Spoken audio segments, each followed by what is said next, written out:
If you've ever been confused with defining what concentration is and dealing with problems that involve concentration, this is the video for you.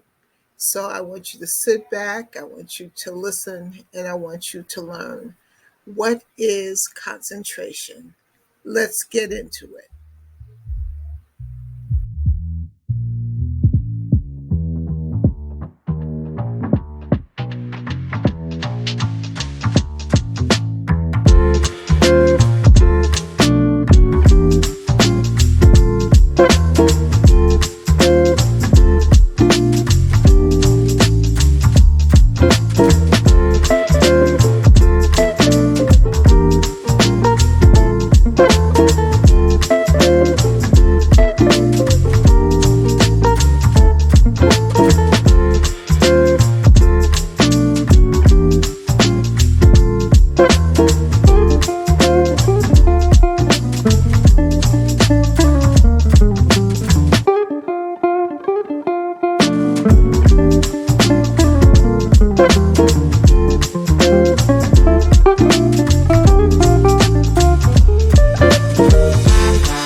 So, one thing you have to get a handle on when you're talking about physical mixtures and the strength of those physical mixtures is the difference between concentration and solubility. So, that's what we're going to talk about in this lesson.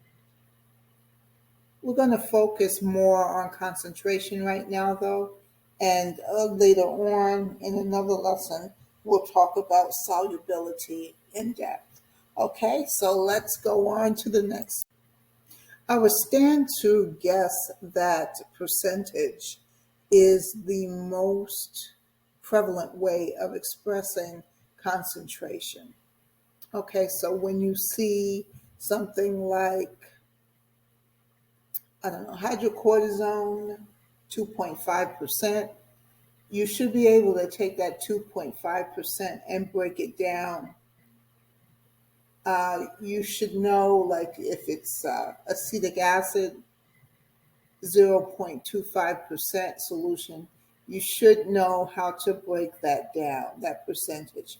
And so when you're talking percentage, it's important that you know that you can define that percentage. I do this all the time because there is nothing new under the sun. So when we talk about percentage, I'm going to relate it to something that you probably already know. If you don't know, then I guess you're going to be learning two things today. But you probably already know what I'm about to share with you. And it has to do with one of my favorite beverages. Now, I'm going to take something that is a beverage and draw a parallel to pharmacy. Okay, so the favorite beverage of mine is lemonade. I like lemonade because you can use it as a base for a lot of different things. You can use it as a base for tea. You can use it as a base for sorrel. You can use it as a base for a lot of different things. So we're going to have our pitcher of lemonade. Right here, this is an ordinary pitcher of lemonade. You have water, sugar, and you have some lemons thrown in. So since we're going to consider that the lemons are negligible. So what I mean by that is that they don't add a significant weight or significant volume to this pitcher of lemonade. So for all intents and purposes, we're going to say that it's mostly sugar and water. Okay? All right, so let me keep on going. Now, I want you to think about some things when we consider this pitcher of lemonade. How much sugar is there in terms of the entire pitcher of lemonade? That's one thing. The second thing is, how much sugar is They're in terms of just the water that's in this lemonade. You see that those are two different ways of looking at the same pitcher of lemonade. This is solubility versus concentration. You can use the same solution, right? And you can express it as a solubility, or you can express it as a concentration, but it's still the same solution. So when I said that the sugar, in terms of the entire lemonade solution, that is the way to express concentration. So in the pharmacy world, you'll see concentration, of course, expressed as percentage, as we already said. But then you see things like milligrams per teaspoon or grams per tablespoon, grams per teaspoon. They're talking about the number of grams in every teaspoon of that entire formulation. Okay? So I want you to think of those terms as being concentration. Another way to see this is going back to our lemonade solution, is sugar in terms of lemonade. Sugar in terms of lemonade. That is an expression of concentration. Okay?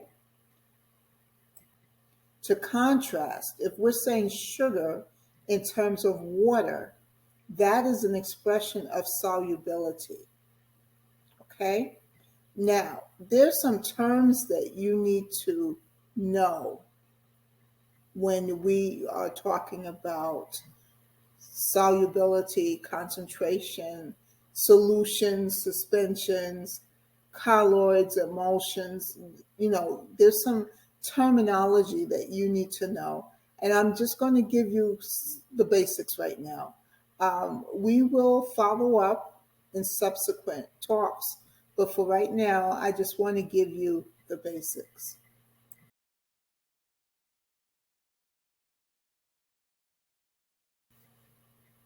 You have to understand that a solution has two constituents, or it's comprised of two things. A better way to say that. There's the solute. Solute is what is being dissolved. Okay, so in the case of lemonade, the solute would be sugar. The solvent is what does the dissolving. Okay? Together, the solute and the solvent together make up a solution. If you're talking about a suspension is different from a solution in that it has solid particles inside a medium. Now, the solid particles, if you would hold this suspension up to the light, you could see that there's solid particles in the suspension. So if we really truly, I like to call it grandma's lemonade, where she takes those lemons and squeezes the pulp out. See, because the pulp is going to settle.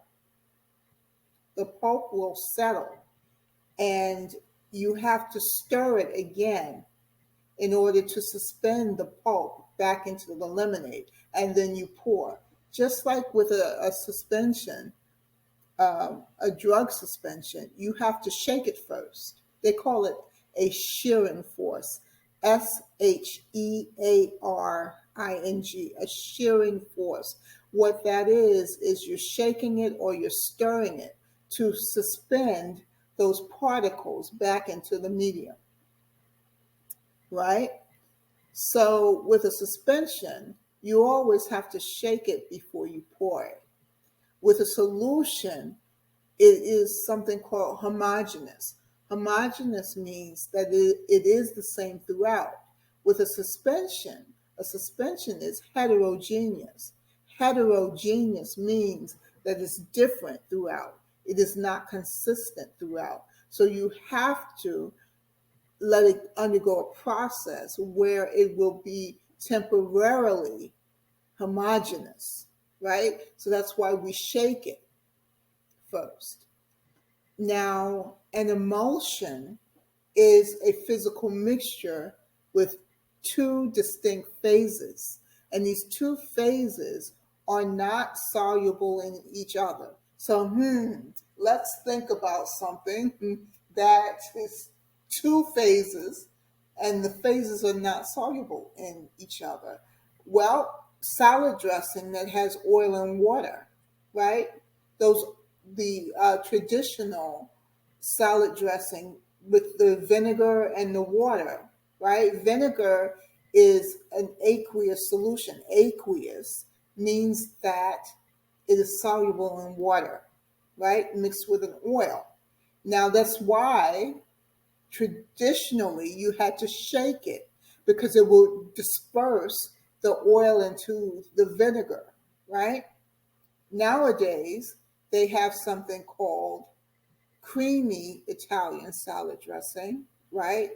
And that is an emulsion because you do not have to shake it.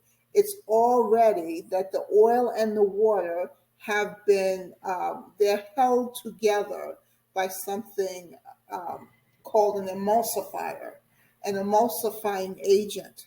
And in a subsequent video, we're going to talk more about emulsions. But just know that pharmaceutically, creams and lotions are considered to be emulsions, whereas an ointment is a solution.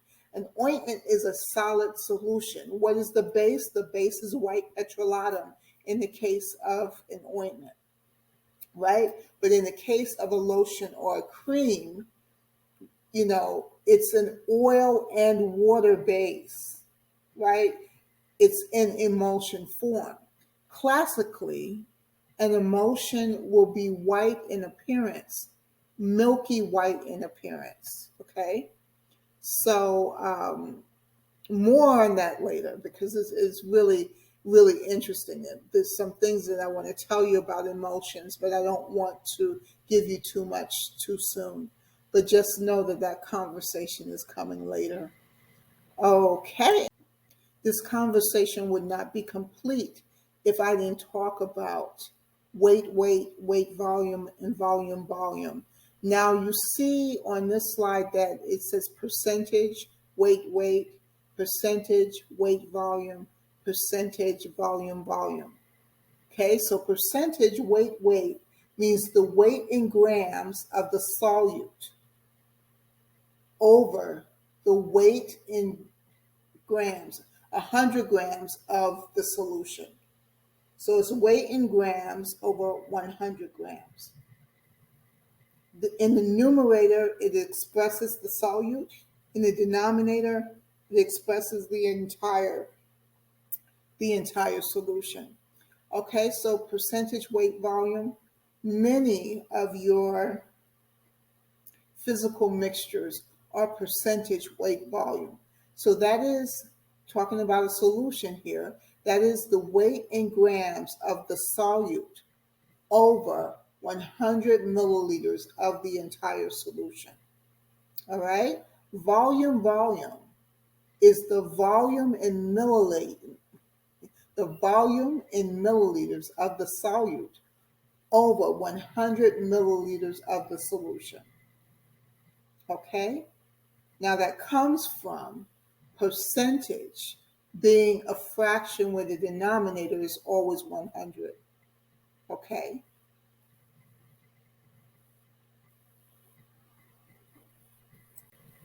So now that brings me to the end of the video. I just wanted to give you some pointers on concentration and more specifically percentage. But if you found what we talked about in this video valuable, I want you to like, I want you to share, and I want you to subscribe. Don't forget to hit the notification bell so that you can be apprised of when we upload another video. and I'll see you on the next one. God bless.